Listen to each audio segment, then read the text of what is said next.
Question number 1 class 9th के number system से, या ये कह लो एक्सपोनेंट ऑफ रियल नंबर से काफी इंपॉर्टेंट क्वेश्चन हो जाता है बच्चों ये, ठीक है। और साथ ही साथ जब भी ये एग्जाम में आता है तो बहुत सारे बच्चे इसको ड्रॉप करके आते हैं, छोड़ के आते हैं। रीजन क्या है? इस क्वेश्चन की जो वीक पॉइंट है उसको नहीं समझ पाते बच्चे, उन्हें क्लियर नहीं होता इसको सॉल्व कैसे करना है। तो मैं आपको बताऊंगा इसका एल्गोरिदम पहले, ठीक है। पहले इसका एल्गोरिदम बताऊंगा कि आखिर इस सवाल को हम पहचाने कैसे। भाई आज हम सॉल्व करेंगे तो इसका मेथड भी क्लियर होगा, आपको इसका सॉल्यूशन भी मिलेगा, लेकिन जब एग्जाम में आएगा तो आप कैसे पहचानेंगे कि इसको सॉल्व कैसे करना है। देखो कभी भी जैसे बच्चों 5 पावर 2x लिखा हो, या 5 पावर 2x प्लस 3 लिखा हो, या 5 पावर 2x माइनस 1 लिखा हो, इसके बाद इस क्वेश्चन में इसी बेस के साथ माइनस या प्लस में 5 power x plus 1, 5 power x plus 2 कुछ भी लिखा हो, बट यहां याद रखना, यहां तो पावर 2x होगी, यहां तो पावर 2x होगी, और यहां पावर क्या होगी? x। देखो बात आ रही समझ में? ये क्लियर हो गया।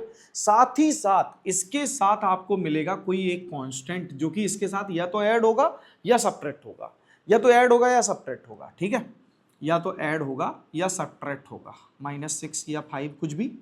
तो ऐसे ही इस सवाल को देखो, क्या ये इसी टाइप से नहीं लिखा हुआ दिख रहा है ना? कुछ यही फॉर्म दिख रही है भाई, डिक्टो तो नहीं लेकिन कुछ ऐसी ही फॉर्म दिख रही है ना, ऐसी तो फॉर्म दिख रही है। अब क्या करेंगे, सबसे पहले ये जान लो, जैसे सपोज करो 2 पावर x होल पावर 2 लिखा हो, अब पावर टू पावर हो तो पावर का क्या होता है बच्चों? मल्टीप्लाई, यानी कि 2x। तो क्या मैं 2 पावर 2x को ऐसे नहीं लिख सकता क्या?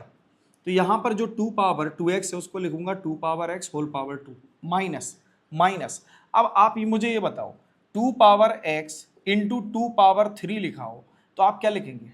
2 पावर x प्लस 3। तो यही तो यहां लिखा हुआ है, यही तो यहां लिखा है। इसका मतलब इस बात को मैं ऐसे लिख सकता हूं ना, ऐसे भी लिख सकता हूं ना, 2 power x into 2 power 3 plus 4 power 2 equal to 0। अब देखो ये हो गया 2 power x whole power 2 -8 into 2 power x plus 4 square. अच्छा, इस पे स्क्वायर है, एक कांस्टेंट है, इस पे स्क्वायर है, इसलिए मैं इसको क्या कर रहा हूं? तोड़ नहीं रहा हूं, इसको वापस 16 के फॉर्म में नहीं लिख रहा हूं, मैं इसको स्क्वायर के फॉर्म में लेके चल रहा हूं। क्यों? क्योंकि इसकी वजह से ये क्वेश्चन होगा आसान।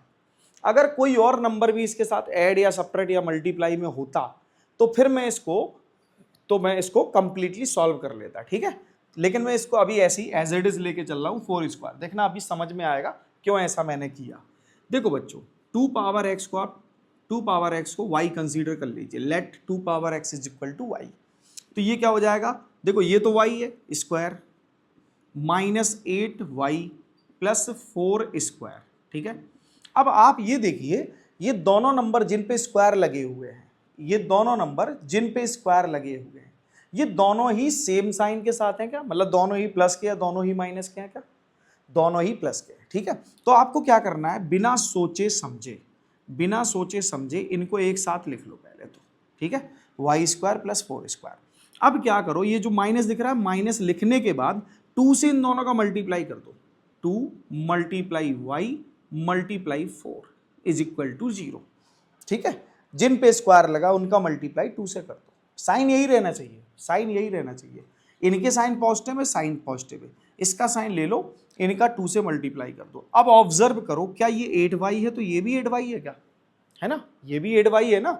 अब देखो बच्चों, ये लिखा गया है a square plus b square minus 2ab equal 0। तो क्या मैं इसको ऐसे नहीं लिख सकता, y minus 4 whole square equal 0?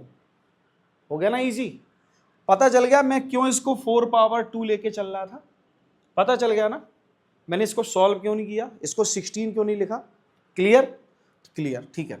अब देखो ध्यान से, y minus 4 is equal to, यहां से स्क्वायर क्या होगा, रिमूव होगा, यहां रूट 0 मतलब 0। अब क्या लिखेंगे बच्चों, क्या लिखेंगे, y इज इक्वल टू 4। अब y की वैल्यू क्या थी, y की वैल्यू थी 2 पावर x, और 4 को भी लिखा जा सकता है 2 पावर 2।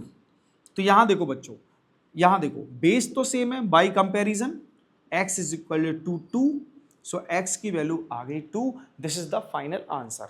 समझ आ गया होगा, ठीक है, समझ आ गया होगा। तो बच्चों अगर आपको क्वेश्चन समझ में आया है तो वीडियो को लाइक करें, चैनल को सब्सक्राइब करें, साथ ही साथ बेल आइकन को भी दबा लें और अपना कोई अगर क्वेश्चन है तो बच्चों कमेंट बॉक्स में जरूर लिखें। Thank you.